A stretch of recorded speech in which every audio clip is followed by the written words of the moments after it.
¿No te has fijado que puedes pasar 3 horas testeando y mirando tonterías que ni siquiera te distraen? Pero todo es una justificación para no quedarte a sola con su presencia. Porque esos deseos dicen: si se queda sola con Dios, me van a desaparecer. Y me di cuenta que como Jonás también he huido de su presencia. Voy para tal lugar, ahí busco a Dios, llega y no busca nada. Me he dado cuenta, Dios me dijo: como Jonás, todos ustedes en un momento huyen de mi presencia. Jonás huyó de la presencia de Dios, pensando que podía escaparse de la misión, de la visión que Dios le había revelado. Voy a tocar un poquito más allí. Sea honesto con usted mismo. Ni siquiera mira a su compañero, porque él está tan culpable como usted. Analice, dele memoria. ¿Cuántas veces se involucró en cosas que usted no necesita? Todo sutilmente justificando el no estar con Dios. Analícelo. Y se va a dar cuenta que se puso a limpiar zapatos cuando podía pagar para que le limpiaran el zapato. Todo porque sutilmente su carne es tan sagaz que le hace creer que usted necesita ese tiempo para invertirlo en cosas que no le ayudan a acercarse a Dios. Analice el tiempo que tomamos para comer, para bañarnos, para cepillarnos. Analice el tiempo que se toma haciendo un café, bebiéndoselo, y se dará cuenta que no estamos tan lejos de Jonás. Cuando Jonás sale huyendo de la presencia de Dios, la Biblia dice que Dios levantó una tormenta. Dice: pero Jehová hizo levantar una gran tormenta en el mar. Y hubo en el mar una tormenta tan grande que se pensó que la nave se iba a partir. ¿Le ha tocado a usted experimentar problemas que se supone que no tenía que tener problemas? ¿Le ha tocado enfrentar cosas que se supone que ya estaban bien? O sea, le ha levantado procesos que se supone que no tenían que estar ahí. Jonás tuvo que pagar el precio muy duro por haber huido de la presencia de Dios. Y todo el que esquiva el llamado, el propósito de Dios, no la pasará bien. Jonás huye de la presencia de Dios y Dios levanta una tormenta para confrontar a Jonás y para hacerle saber que los planes de Dios permanecen para siempre.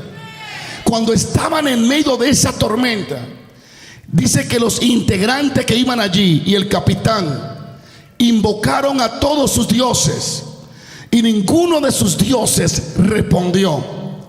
Y mientras ellos estaban allí tratando de ver cómo calman el mal, no había forma de calmarlo, porque Dios era que lo había levantado. Jonás estaba durmiendo en el barco y lo despertaron. Jonás, ¿quién tú eres? ¿Acaso tiene que ver contigo esta tormenta? Y Jonás le dijo: sí, es que Dios quiere que yo haga algo y yo le dije que no.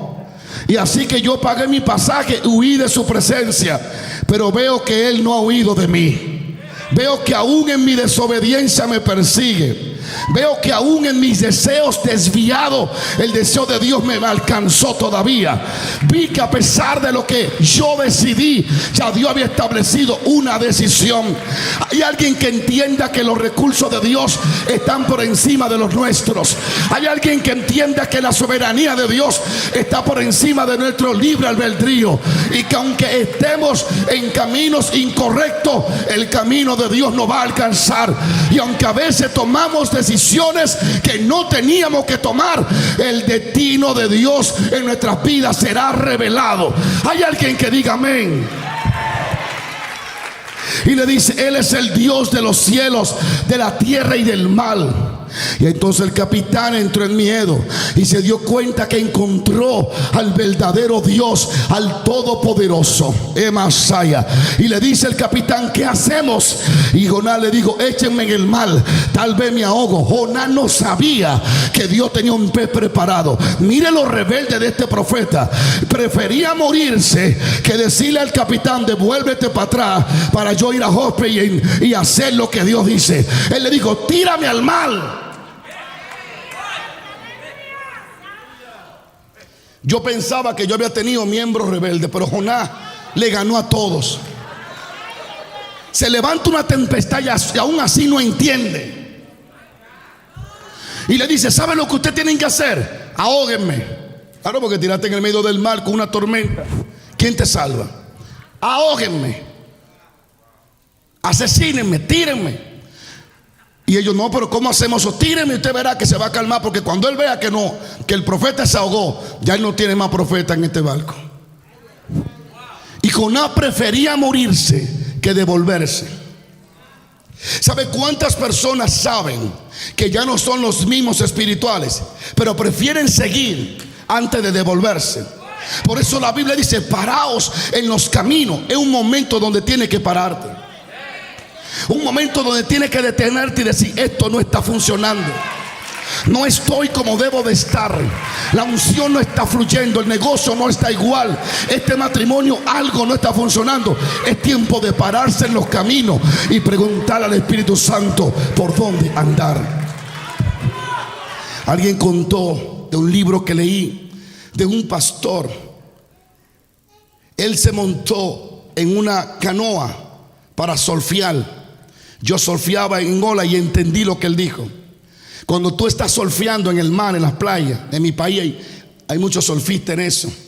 Yo de chiquito hacía eso también. Había olas tan grandes que tú le tenías miedo. Y cuando tú lograbas capturar una ola, tú tenías que ir al compás de esa ola. Pero tú tienes que saber moverte, porque si te descuidas te contraya. Y él se montó en una canoa, y cuando agarró la ola, él vio que ninguno de los surfistas profesionales la quiso tomar. Pero ya era tarde, ya la ola lo había agarrado. Y cuando él miró eso, dijo: uy, esto es una mala señal de que ninguno de ellos se quisieron montar en esta ola, una de las más grandes. Y cuando miró, se dio cuenta que había perdido el control y que la ola lo llevaba directamente para el arrecife, para las piedras. Y cuando él vio eso, dijo: ¿qué hago? Se tiró de la ola, se desmontó de la canoa y se tiró para la ola. Se rompió un cordón que todos se ponen acá. Se destruyó la canoa y por misericordia de Dios él pudo salir vivo, con algunos golpes, pero salió vivo. Y él decía: tú tienes que aprender cuándo desmontarte de la ola, cuándo dejar la ola, cuándo pararte en el camino. Y Jonás le dice: láncenme. ¿Por qué? Porque es la única forma de calmar la ira de Dios. Dios no estaba airado. Dios lo que estaba era procesando a Jonás para que pueda encontrar el camino de su voluntad. Y algo que me atrae la atención, ya casi para terminar, es que cuando Dios levantó la tormenta, hermano Andy, el capitán perdió el control. La gente que era entrenado y que sabían cómo manejar la nave o la barca, de pronto ya no la podían controlar. Habían perdido el control, alabado sea Dios, por causa de la tormenta de Dios. sigo o paro. Y el problema era que el capitán, aunque quería ir para la izquierda, la barca se movía para la derecha y el control se había perdido total. Nadie podía controlar, porque cuando viene una tormenta levantada por Dios para corregirte, direccionarte, tú vas a perderle el control. Y hay cosas que tú quieres que ocurran y no van a ocurrir. Sigo o paro. Sigo o paro. Tormentas que nos quitan el control, pero se lo regresan a Dios. Cuando tú estás sintiendo que has perdido el control de cosas en tu vida, es porque Dios levantó tormenta para arrebatarte el control y llevarte a puertos seguros. Alguien diga aleluya. Perdieron el control. Muchas personas hoy en día sienten que han perdido el control de sus hijos, que han perdido el control de su negocio, de su matrimonio.